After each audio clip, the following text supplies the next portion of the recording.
음, 피할 수 없으면 즐기란 말을 하잖아요. 재밌게, 세상에 이런 게 다 있구나. 그렇게 즐겁게 받아들이십시오. 지난번에 혹시 말씀드렸는지 모르겠는데, 어린 애들은 뭐를 가르치면은 스펀지 빨아들이시, 이렇게 다 빨아들이잖아요. 그게 애들이 보는 세상은 처음 보는 세상이잖아요. 그러니까 신기할 수밖에 없죠. 그러니까 다 받아들이는 거죠. 전부 다 신기하니까. 그러니까 여러분도 동심으로 돌아가서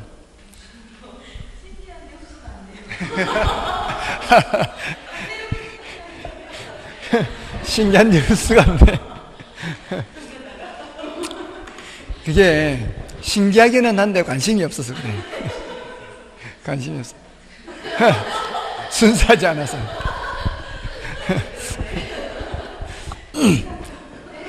정말 저는 저도 지금 나이가 드니까 세상이 별로 흥미가 없잖아요. 호기심이 많이 떨어지는 편인데, 그래도 저는 참 이렇게 보면은 어릴 때부터 호기심이 많은 편이었어요. 그러니까 뭐 이렇게 보면 신기한 거죠, 저게. 그러니까 이렇게 수업 시간에 듣는 게 너무 재밌었어요, 저는. 학교 수업 시간에 듣는 게 전부 다 신기하니까. 근데 이제 그 중에 어려운 것들은 저도 이제 못했죠. 과학 같은 거는 어려워서 이제 못했지만, 이제 과학 중에서도 지구 과학 이런 것들은 어려웠어요. 천문학 이런 거. 근데 화학 같은 건 재미있었어요.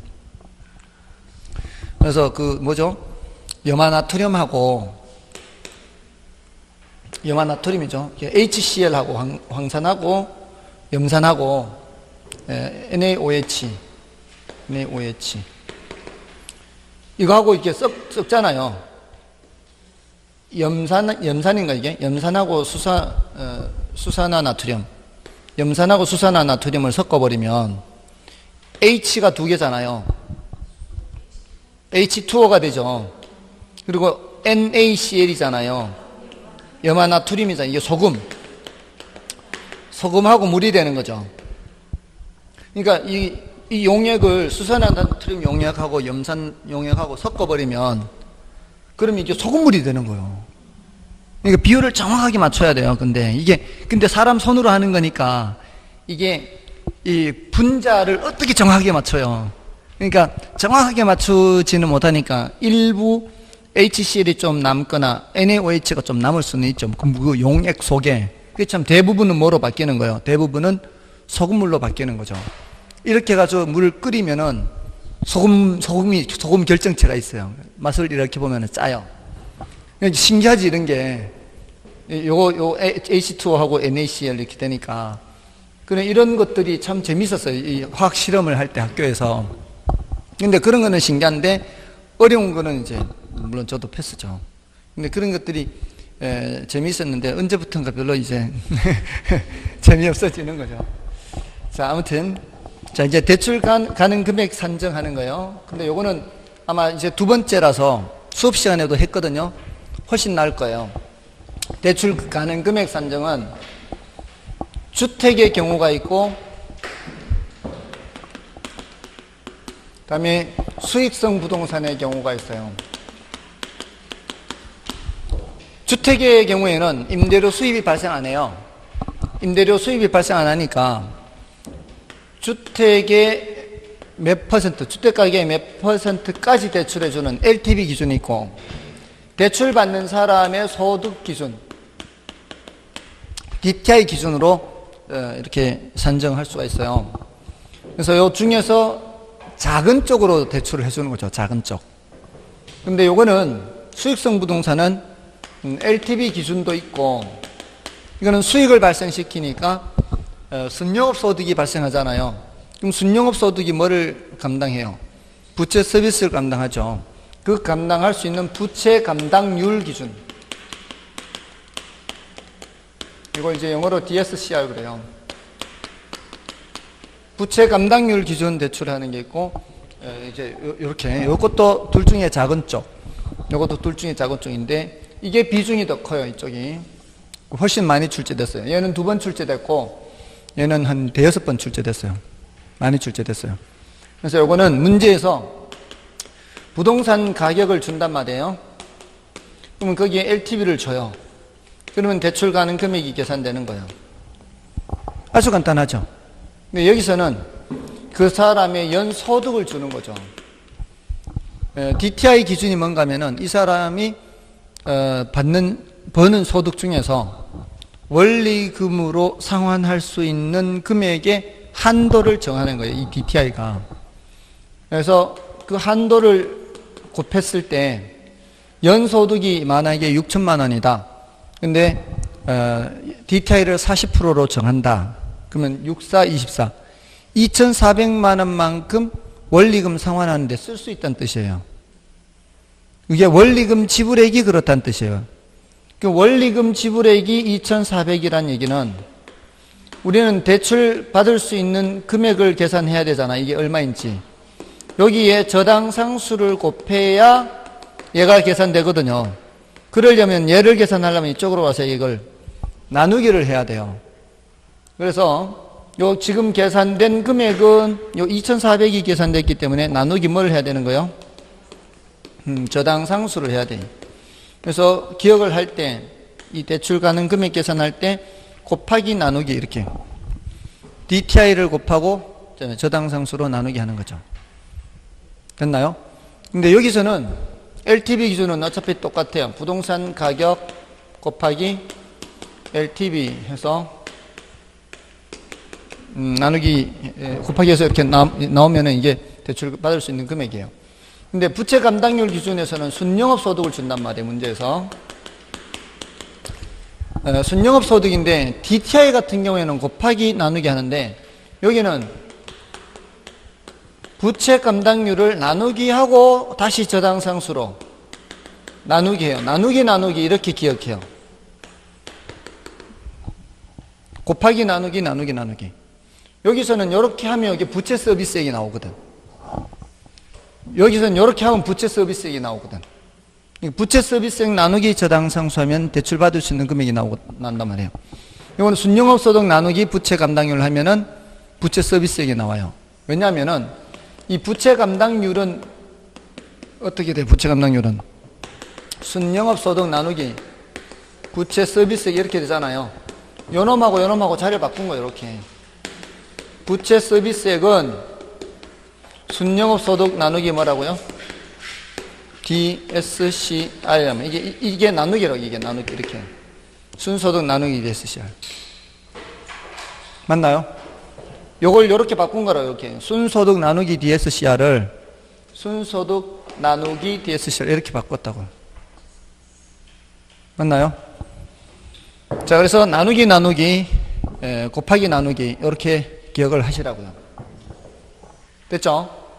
자, 요거 공식 이따 다시 쓰고요. 자, 이게 대부분은 이 왼쪽이니까 왼쪽 거부터 볼게요. 문제를 보겠습니다. 자, 121쪽에 주택담보대출을 희망하는 A의 소유주택 시장가치가 3억 원이고 연소득이 5천만 원이며 다른 부채가 없대요. 이럴 때 A가 받을 수 있는 최대 대출 가능 금액은 연간 저당 상수는 얼마요? 0.1이죠. 0.1은 이쪽으로 와야 돼, 이쪽으로. 그죠? 대출 승인 기준 LTV가 60%, DTI가 40%. LTV 60% 이쪽 와야 되죠. 이거를 노란 글씨로 쓸까요? 여기가 0.1, LTV 60%, 0.6, 0.4. 그리고 가격이 얼마? 3억 여기. 연소득 얼마? 5천. 다 끝나요. 5개 숫자만 구하면 돼요. 5개 숫자만 구하면 3, 6, 28, 1.8억. 맞나요? 여기는 4, 5, 20, 2천만 원에 0.1로 나누면은 2억이 되죠. 작은 쪽 기준 얼마? 1억 8천. 됐나요? 하는 거요? 패스예요? 이런 건 하는 거지. 자, 그러면 이제 넘어가 보세요. 33번. 유제 33번. 차이점을 보세요. 차이점. 유제 33번은 이미 기존에 뭐가 있어요? 기존에 대출이 있죠.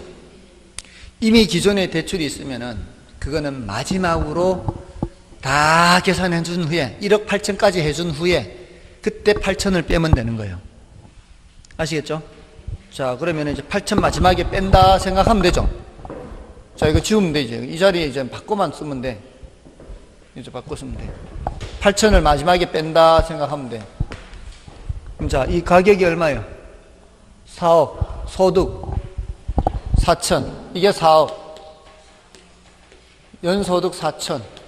만원. 그 다음에 저당상수 0.1 여기. 그 다음에 LTV 70%, 50%. 여기가 0.7. 여기 0.5. 끝. 얼마? 472, 28, 2.8억. 2천만 원에 0.1. 2억. 대출 받을 수 있는 거는 2억. 2억에서 8천 빼면 1억 2천. 계산기 필요 없죠? 계산기 필요 없어. 그럼 33-1번은 똑같아. 33-1번은 똑같아요. 자, 33-2번에다가는 따로 표시를 해 놓으세요. 요거는 유형이 다른 유형이에요. 기본적으로는 이거 맞아요. 기본적으로는 이게 맞는데 DTI가 뜻이 뭐예요? DTI가 연소득에서 연간 원리금 지불액에 더하기 기타 부채에 대한 이자의 기타 부채에 대한 이자까지 다 더한 거예요. 근데 그게 새로운 기준의 DTI 해가지고 여기를 기타 이자뿐만이 아니라 원금 상환까지 포함하면은 이거 포함해서 40% 한도로 하면은 이미 기존에 기타 이자 원리금을 상환하는 게 있는 사람은 기타 원리금 상환하는 게 있는 사람은 요 주택담보대출로 요거 받을 수 있는 금액이 어떻게 돼요? 줄어들어요. 이미 기존에 기타 원리금을 지불하고 있는 사람이 있는 경우에 그 기타 원리금에 대한 것을 고려를 한다면 이 사람의 한도가 주택담보대출의 한도가 줄어드는 거예요.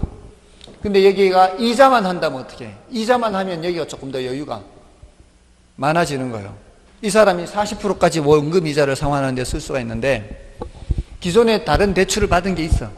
다른 대출 받은 게 있는데 기존 대출을 이자만 갚는다고 생각하는가 하고 다른 대출 원금 이자를 다 갚는다고 생각하는가 하고 다른 대출 원금 이자를 다 갚아버리면은 주택담보대출에 쓸 수 있는 여분이 줄어드는 거예요. 그러니까 대출을 적게 받는 거예요. 아시겠어요? 자, 그래서 이 사람이 기존에 대출이 있기는 있는데 기존의 대출을 이렇게 금액으로 알려준 게 아니고 기존의 대출에 따른 원리금 지불액을 문제에서 알려주는 문제예요. 자, 읽어볼게요. 이제 읽어볼게요. 대출 가능 금액 묻는 거는 똑같아요. LTV가 몇 프로? 60%. 이쪽이 이제 60%예요. 또 이것도 그냥 바꿔 쓰면 돼, 그냥. 구조는 똑같아요, 다. 여기가 60%. 그죠? 그 다음에,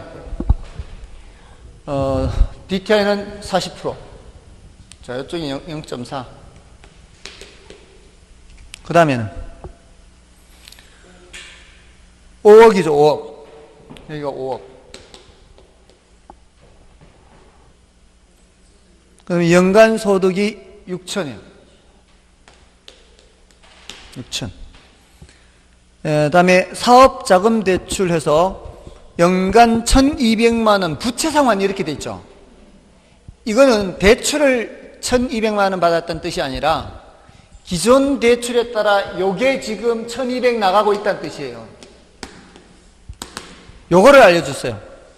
기존 대출 금액을 알려준 게 아니고 기존 대출 금액을 알려줬으면 아까처럼 어떻게 하면 돼요? 맨 마지막에 이걸 8점 빼면 되잖아요. 근데 기존 대출 금액을 알려준 게 아니라 기존 대출 금액에 따른 부채 상환액을 알려줬죠. 요걸 알려준 거예요, 요거를. 그러니까 여기서 한도를 줄여야 돼. 이 사람의 한도가 이게 지금 연소득이 얼마 이 사람이? 연소득이 6천이고 DTI가 40%잖아요. 그러면 이게 2,400이 이 사람의 한도잖아요.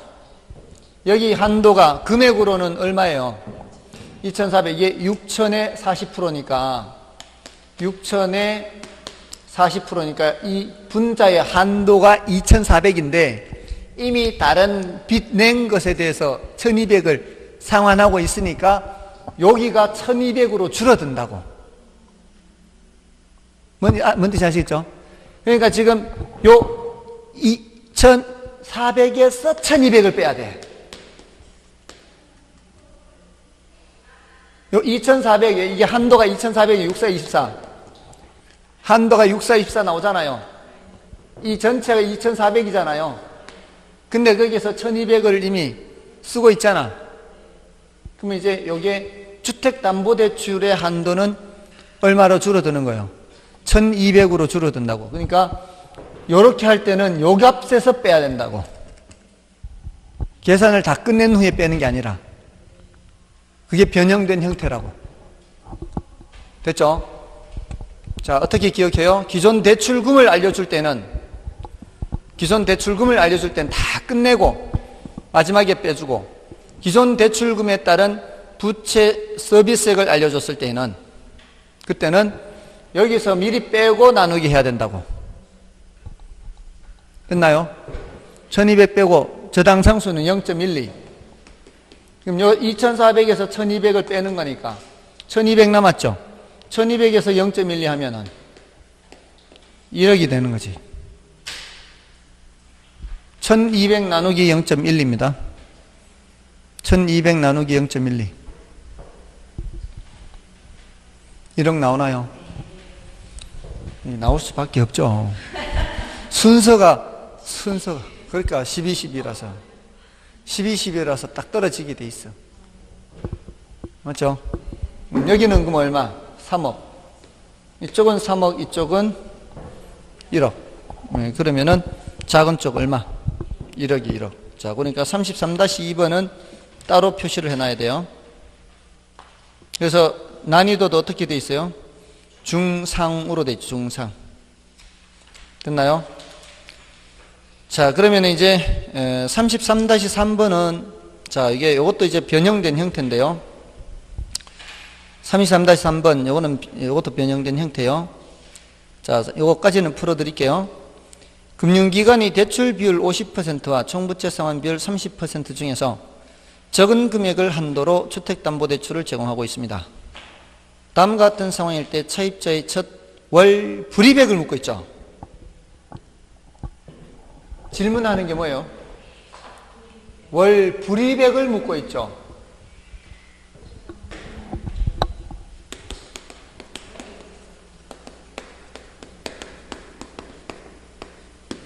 불이백을 묻잖아.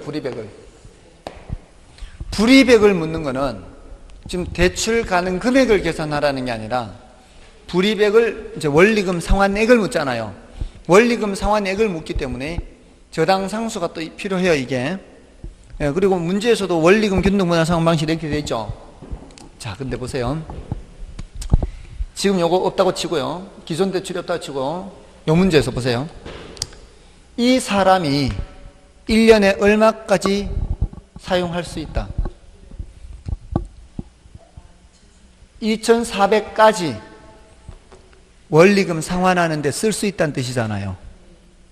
그러면은 이 사람이 한 달에는 얼마 쓸 수 있을까요? 나누기 12 하면 돼요. 한 달에 얼마? 그게 월불이백이에요. 월불이백은 이거 할 필요가 없이 그냥 여기서 나누기 12 하면 끝이라고. 1년에 쓸 수 있는 부채 서비스액이니까 이건 대출 가능 금액을 묻는 게 아니라 뭘 묻고 있으니까 월불이백을 물을 때는 여기서 이미 끝난 거예요. 이거는 연불이백이고 여기서 그냥 나누기 12 하면 끝나죠. 맞아요? 자, 그럼 이쪽으로 와서 이렇게 하면은 뭐가 계산이 돼요? 대출 가능 금액이 계산이 되죠. 대출 가능 금액이 계산되니까 여기서 월 불이백을 계산하려면 여기에다가 저당 상수를 곱해야 돼. 그러니까 이쪽에 이 나누기 저당상수가 저쪽으로 하면서 곱하기 저당상수가 되는 거야. 지금 이 월불에 묻는 문제는 LTV 기준에서는 부동산 가격 곱하기 뭘 해요? LTV 하잖아요. 뭐가 나와요? 이렇게 하면 대출 받을 가는 금액 나오죠.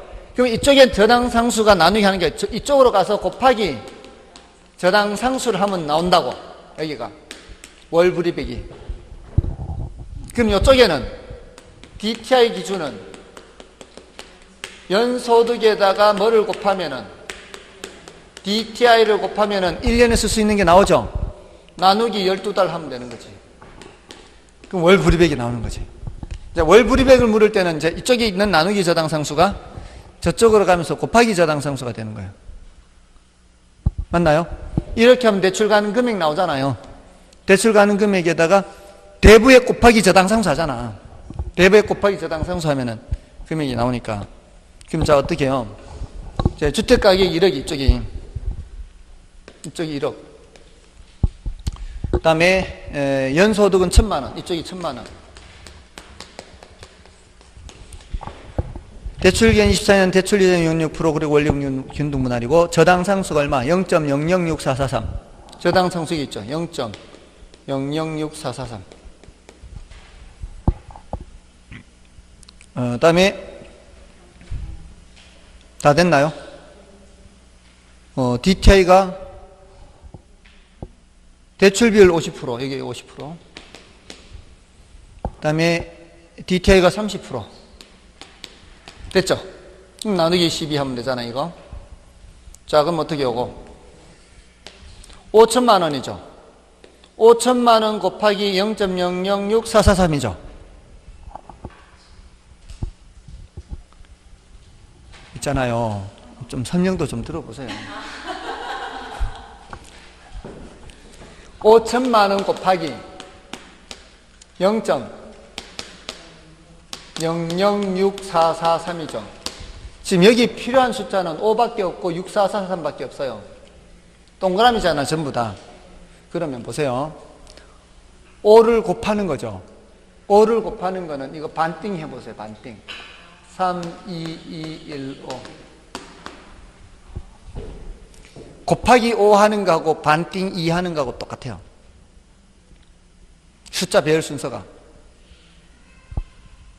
곱하기 5가 쉬워요? 반띵 하는 게 쉬워요? 반띵 하는 게 쉽지. 3, 2, 2, 2로. 끝. 이쪽은 3, 2, 2, 2로 이렇게 나온단 말이야.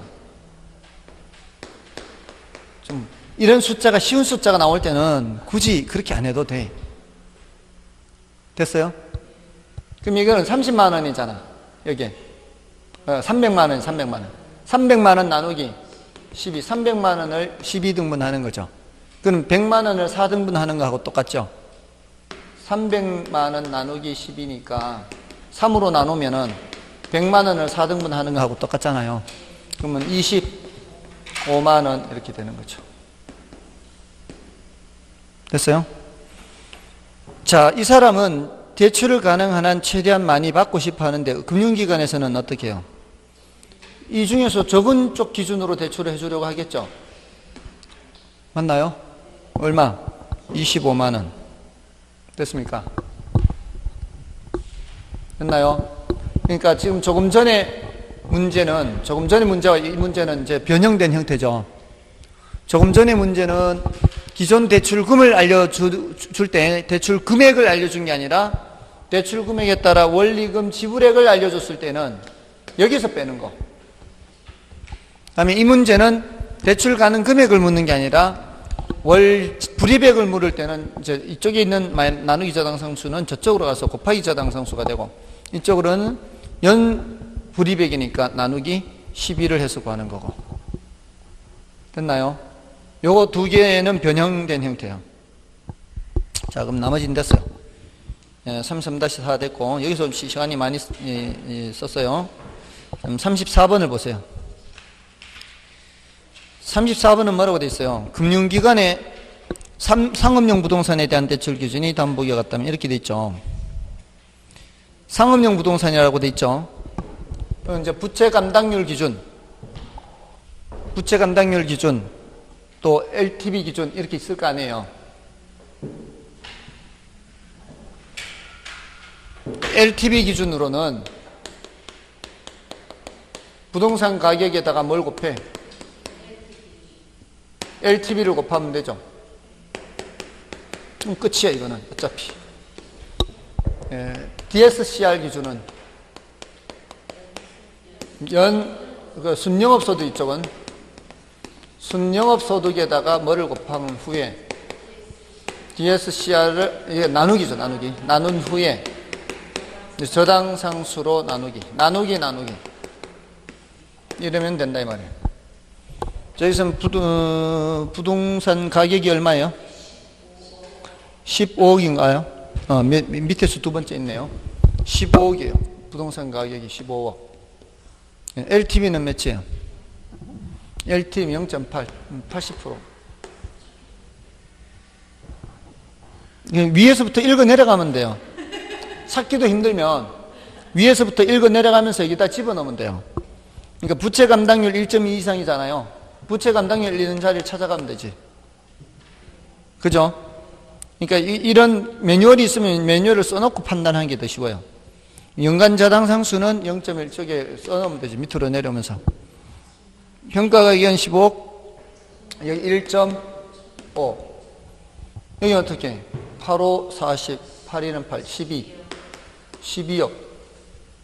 이거는 1.5 나누기 1.2 하면은 뭐예요? 1.25 나오나요? 1.25 나오죠. 나누기 0.1은 12.5. 12.5하고 12억하고 작은 쪽 기준. 12억이죠, 12억.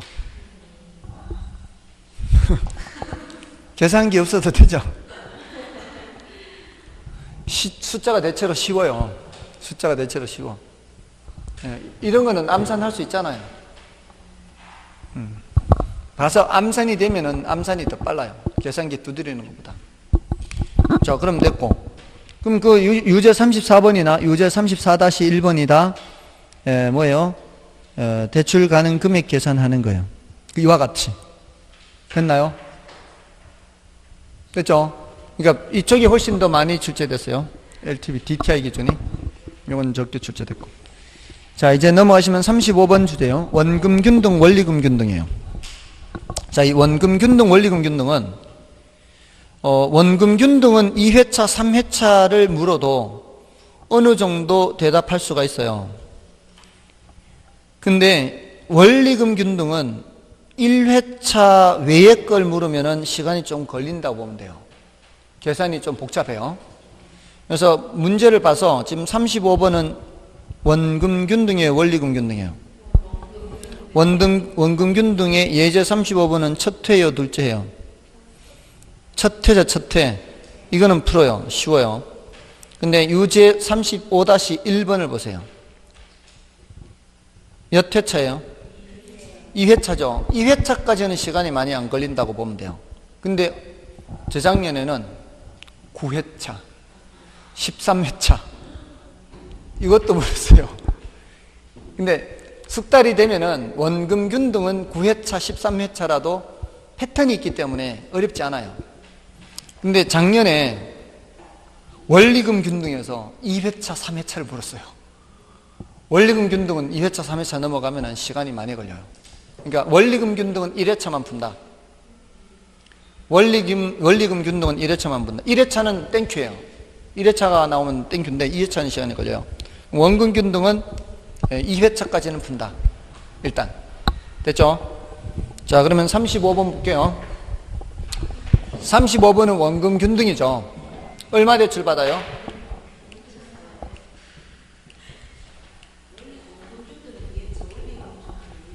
원리금 균등은 1회차. 예. 원금 균등은 2회차까지 괜찮아요. 이거는 이제 원금 균등이죠. 얼마 대출 받았어요? 2,400만 원 대출 받았나요? 연 몇 프로? 연 5%. 매 연말 상환이에요? 매 월말 상환이에요? 매 월 말 상환. 매월 말 상환. 그건 당연히 매월 말로 하는 거예요. 매월 상환 조건이 지금 빌리자마자 갚겠어요.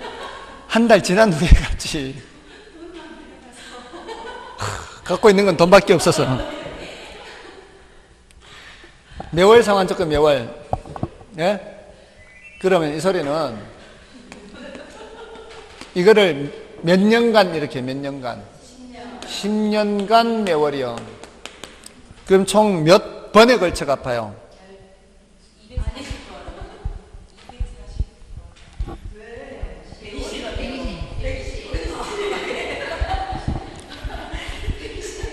사람들이 밖에서는 멀쩡해도 여기 들어오면 이상해져요.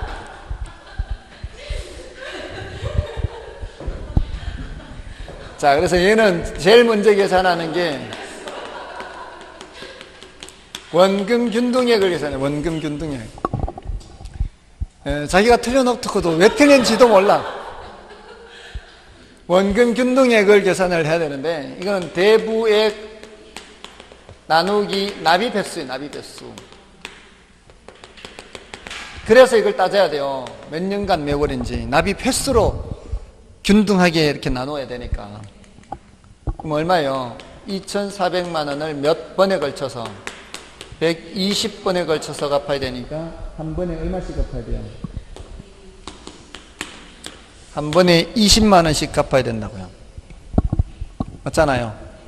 한 번에 20만 원. 이게 원금 균등액은 이렇게 계산이 되면은 첫 달이나 둘째 달이나 셋째 달이나 계속 얼마씩 갚는 거예요? 20, 20씩 갚는 거예요. 120개월간. 이렇게. 그럼 두 번째 계산하는 건 이자거든요, 이자. 근데 첫 이자잖아요. 첫 이자는 몇 달 쓴 후에 가져가는 거예요? 한 달이 매월이니까. 한 달치 이자를 계산해야 된다, 이 말이에요. 매월 상환이면 한 달치 이자. 매년 상환이면 1년치 이자를 계산해야 돼요. 그러니까 이게 2,400에 곱하기 0.05는 1년치 이자란 말이에요. 2,400 빌렸잖아요. 근데 이거를 나누기 12달 해야지. 월 이자를 계산해야 되니까. 그래서 꼭 월인지 년인지를 확인해야 돼요. 연이자면 이걸 안에 하지 말아야 되니까. 월이자니까 이걸 해야 되니까. 그러면 2,400에 5%는 얼마예요? 10%는 얼마예요? 10%. 2,400에 10%는 240이잖아요. 5%는 120이지. 120을 12로 나누면 10 이렇게 되지. 그러니까 계산을 할 때는 항상 일시백을 기준으로 하라고. 부디. 부탁드릴게요.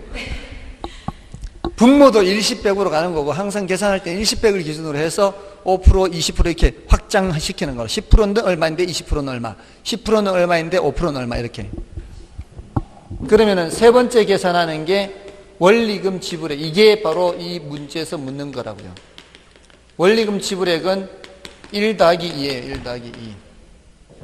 그래서 30만 원. 30만 원. 됐나요? 맞아요? 이제 원금 균등액은 얼마고 20, 이자는 얼마고 원리금 지불액은 30이고 잔금은 2,380만 원이고 이렇게 2,400에서 20 갚았으니까 그 다음에는 2,380의 이자 이렇게 되는 거예요. 됐나요? 자, 그 다음은 생각 안 해도 되고 일단 이거는 1회차니까. 근데 35-1번은 2회차잖아요. 2회차는 이런 식으로 계산을 한번 더 해볼까요? 원금 균등액은 얼마예요? 자, 여기 노란 걸로 써볼게요. 노란. 지금 얼마를 대출받았어요? 여기가 2억이죠. 2억. 여기가 2억이 2억. 2억을 대출받았는데 납입 횟수가 몇 번이에요? 20년이잖아요.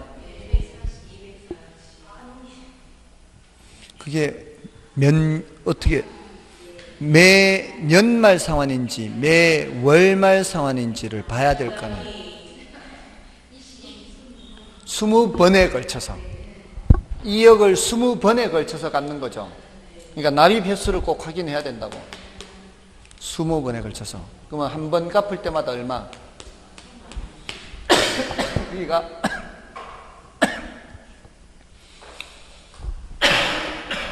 1,000,000원씩 1,000,000원씩 맞나요? 두 번째 이자는 몇 프로 이자? 2억에 5%죠. 이거는 월 이자를 계산할 필요 없이 그냥 하면 되죠. 10%는 2,000이니까 5%는 1,000,000원 맞나요? 첫 이자가 얼마? 첫 이자가 1,000,000원인 거죠. 처음에 얼마 갖다 줘야 돼? 그럼 얼마 남아요? 1억 9천이 남죠. 이 문제는 2회차의 원리금이죠. 근데 원금 균등액은 이미 계산해 놨잖아요. 두 번째 이자는 뭐에 대한 이자? 1억 9천에 대한 이자. 몇 프로? 5%. 10%는 얼만데? 1,900인데 반이니까 950. 훨씬 쉽죠? 항상 1,10백으로 950이잖아요. 두 번째 이자는 여기 이자니까 얼마? 1,950 됐나요? 맞아 아니에요. 잔금이 줄어든 만큼 두 번째는 이자가 줄어든다고. 맞아요? 자, 우리는 그래도 사람이니까 한 번 더 생각해 보자고. 자, 이런 방법도 있다는 거. 어떤 방법인가 하면 이자가 왜 줄어들었을까? 1,000,000원 갚았으니까 준 거 아니에요? 처음에는 2억에 대한 이자지. 두 번째는 1억 9천에 대한 이자지. 얼마 줄어든 데 대한 이자. 1,000,000원 줄어든 데 대한 이자잖아요. 처음에는 1,000,000원이 이자잖아. 요 줄어든 500,000원이 뭐에 대한 이자야? 1,000,000원에 대한 이자야. 1,000,000원에 대한 5%가 얼마야? 50원. 그거 줄이면 되지. 계속. 또 1,000,000원 갚았으니까. 1,000,000원 갚을 때마다 이자 500,000원 주는 거지. 1,000,000원 갚은 만큼에 대한 이자. 1,000,000원의 5%는 500,000원이니까. 그럼 세 번째 이자는 900, 850, 800. 요 패턴이 있단 말이에요. 요 패턴이 있기 때문에 9회차, 13회차가 어렵지 않다고. 그거는 조금 더 숙달되면 생각해 볼 수 있다고. 갚는 만큼의 이자가 준다고. 됐나요? 1,000,000원에 대한 5%를 줄여나가면 된다고. 이게 일정하게 갚아나가기 때문에 일정하게 이자가 주는 것을 계산하기 어렵지 않아요. 그거는 내공이 조금 더 쌓였을 때. 그러니까 2회차까지는 안 어려운데 그 좀 더 가는 거는 패턴을 파악을 해야 이제 쉬운 거니까. 됐죠? 자, 그럼 됐고. 이거는 2회차까지는 하고, 자, 이제 36번. 원리금 균등.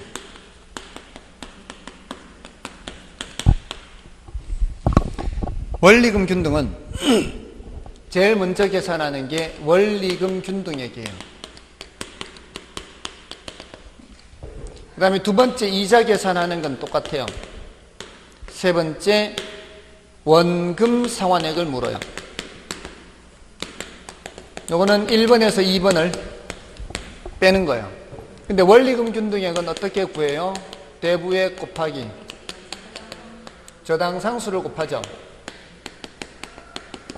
요 첫해 이자는 어떻게 계산해요? 이자. 대부액 곱하기 뭘 하는 거예요? 이자율. 그럼 한번 생각해 보세요. 이렇게 계산하면 원금 이자가 계산되는 거고, 이렇게 계산하면 원금이 계산되죠. 이자가 계산되죠. 그러면 이 숫자는 이 숫자보다 원금 상환하는 만큼 숫자가 더 크다는 얘기 아닌가요? 그래야 이게 이자 빼면 더 이제 원금 상환이 나올 거니까. 그러면 여기는 공통이잖아요. 어차피 공통이잖아. 여기 저당 상수가 몇이에요? 0.080243. 0.080243이죠. 이사율이 몇 프로예요? 5%인가요? 0.05인가요? 그러면 그렇지. 여기서 빼. 여기서. 계산해서 빼려고 하지 말고 여기서 빼면은 0.030243이잖아요. 여기에다가 대부액을 곱하면은 원금 상환하는 금액이 바로 나와. 원금 상환하는 만큼 숫자가 크니까 얼마 대출 받았어? 2억 대출 받았잖아요. 2억 곱하기 뭐 하면 된다고? 0.030243 두 배니까 60486 찾으면 되겠네. 1번이네. 아니 숫자 곱하기 2 나오는 건 쉬우니까 두 배 하면 되니까 60486 찾으면 될 거 아니에요. 됐죠? 자, 넘어가시고요. 다음에 이제 37번 요거는 입지계수 계산이에요. 입지계수. 수업 시간에 입지계수 LQ 계산할 때 LQ는 뭐라 그랬어요? 전국의 특정산업 고용비 분해 지역의 특정산업 고용비 하지 않았나요? 전국 비분의 지역비 이렇게. 자, 그래서 거기 표가 지금 부동산업, 기타산업 이렇게 있죠. 부동산업이 A도시, B도시가 100, 400, 500 100, 400, 500 부동산업. 기타산업은 200, 200, 400 전체는 300, 600, 900 이제 전국이라고 보고요. 자, 뭘 묻고 있어요? A 지역의 부동산업의 LQ라 그랬죠. A 지역의 부동산업의 LQ 하면은 지금 전국의 전체는 늘 필요해. 이 숫자는 전국의 전체 이 숫자 이렇게 겹치는 거. 전국의 전체 A 지역의 부동산업 이렇게 이 두 개 숫자를 그리면 이 두 개 숫자가 대각선이 되도록 사각형을 그리는 거예요. 그럼 여기 숫자 모두 숫자가 모퉁이에 4개 숫자 있죠. 모퉁이에 4개 숫자 있잖아요. 이 4개 숫자를 가지고 이렇게 풀면 돼요. 900분의 300분의 500분의 100 이렇게. 이걸 분모, 이걸 분자. 그래서 900분의 300이 분모의 분모. 900이 분모의 분모예요. 900분의 300분의 뭐분의 뭐? 500분의 100 이렇게 풀면 돼요. 이거 번분수 계산하는 건 아시나요? 약분하고 네모 외자죠. 안쪽에 것 길이 곱해서 분모 15분의 바깥쪽 길이 곱해서 9 3으로 약분되죠. 5분의 3 0.6이죠. 여기서 3분의 1 약분했어도 됐죠. 9분의 3은 900분의 300은 3분의 1이잖아요. 그러니까 3분의 1분의 5분의 1은 5분의 3 이렇게. 5분의 3은 0.6 됐나요? 그러면 B 지역의 부동산업 LQ 하면 어떻게 해요? 요거 동그라미 치죠? B 지역의 부동산업 LQ. 그럼 요렇게 사각형 만들어. 그럼 어떻게 해요? 900분의 600분의 500분의 400 이렇게. 할 수 있죠? 네, 쉬워요. LQ는 어렵지 않습니다. 나머지로 연습해보면 되죠. 자, 넘어가시고요. 다음에 이제 38번입니다. 38번. 자, 38번은 뭐예요? 레일리의 소매 인력 법칙이죠. 레일리의 소매 인력 법칙은 이거 할만한 겁니다. 어렵지 않아요, 이것도. 레일리의 소매 인력 법칙의 공식이 뭐예요? 반비례하고 크기에는 비례한다.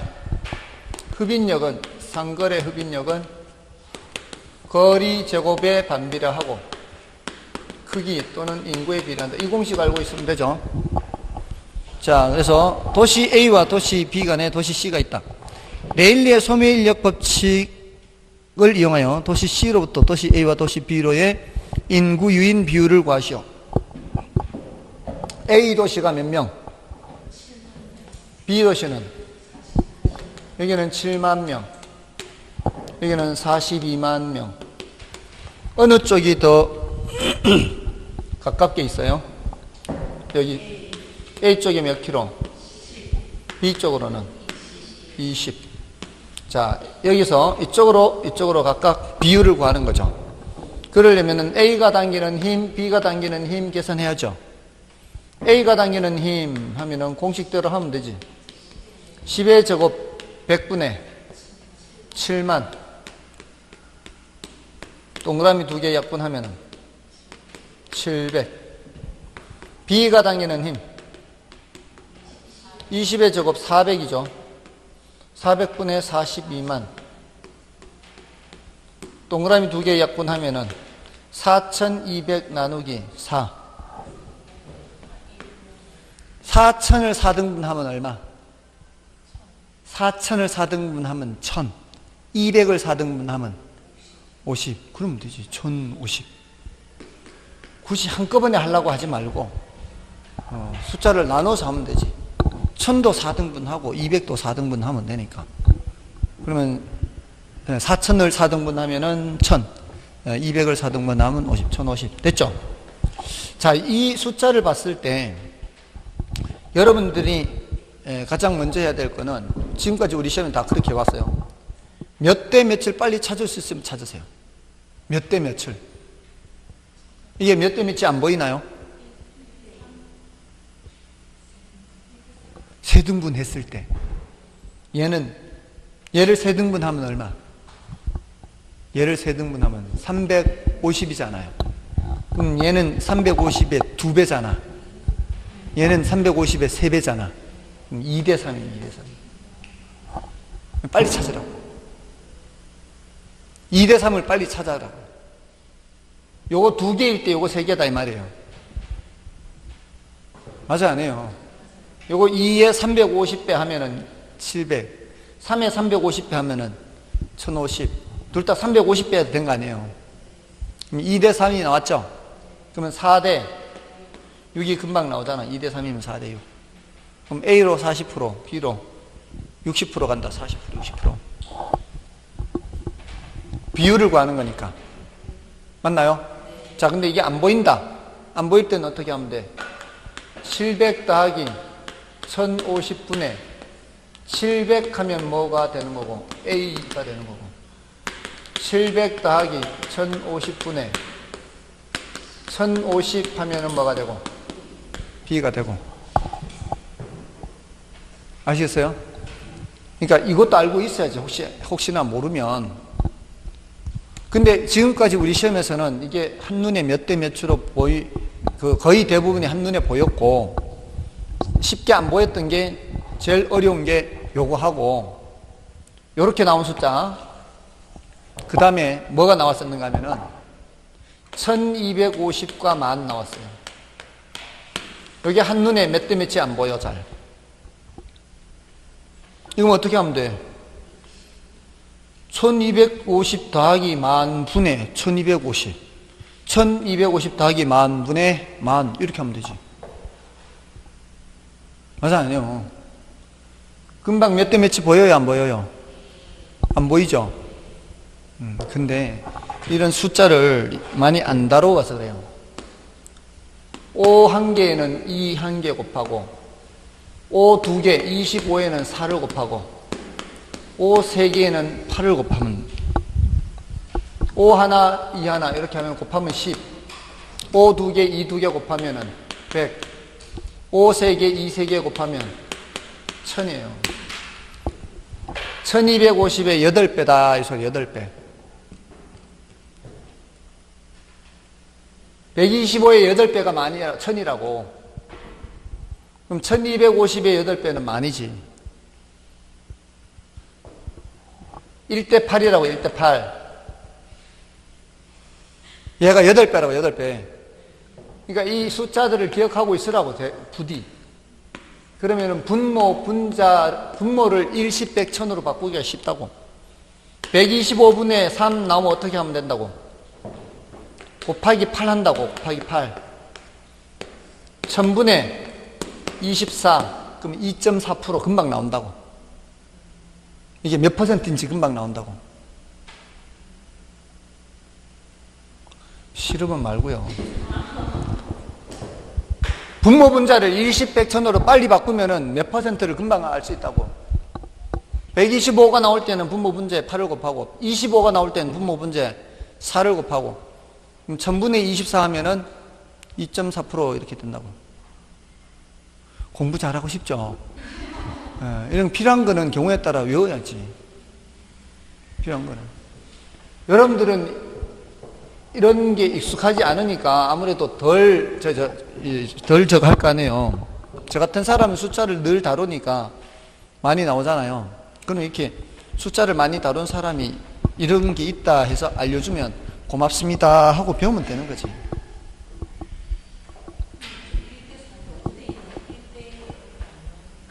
뭐요?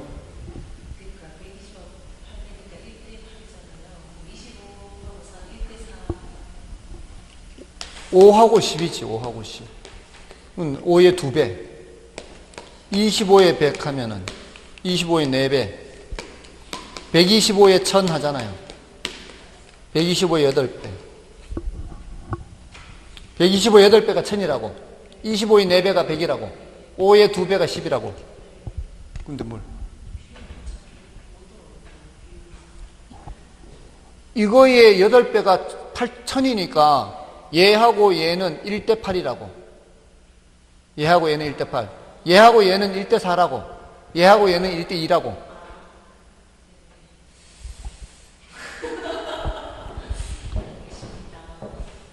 됐나요? 자, 그러니까 그 비율을 못 찾아도 이렇게 하면 되니까. 몇 대 몇치 못 찾아도 이렇게 하면 되잖아요.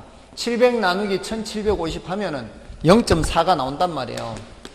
1050 나누기 1750 하면은 0.6이 나온다고. 꼭 몰라도 이 문제는 쉬운 문제다, 어려운 문제다? 쉬운 문제다, 이 말이에요. 됐나요?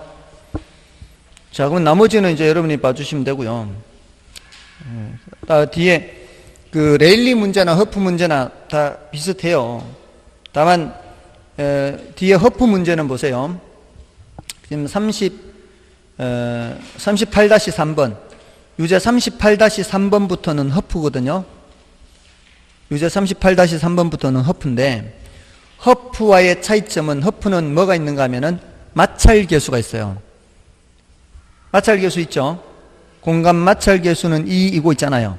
근데 한 번도 2 아닌 다른 숫자가 출제된 적이 없어요. 그러니까 레일리의 소매 인력 법칙하고 똑같아요. 그리고 뭐를 조심하면 되는가 하면은, 지금 거기 38-3번에는 함정이 없는데 38-4번을 가보세요. 거기에 보면은 도시 인구의 70%가 대형 할인점을 이용한다고 가정함, 그런 함정이 있죠.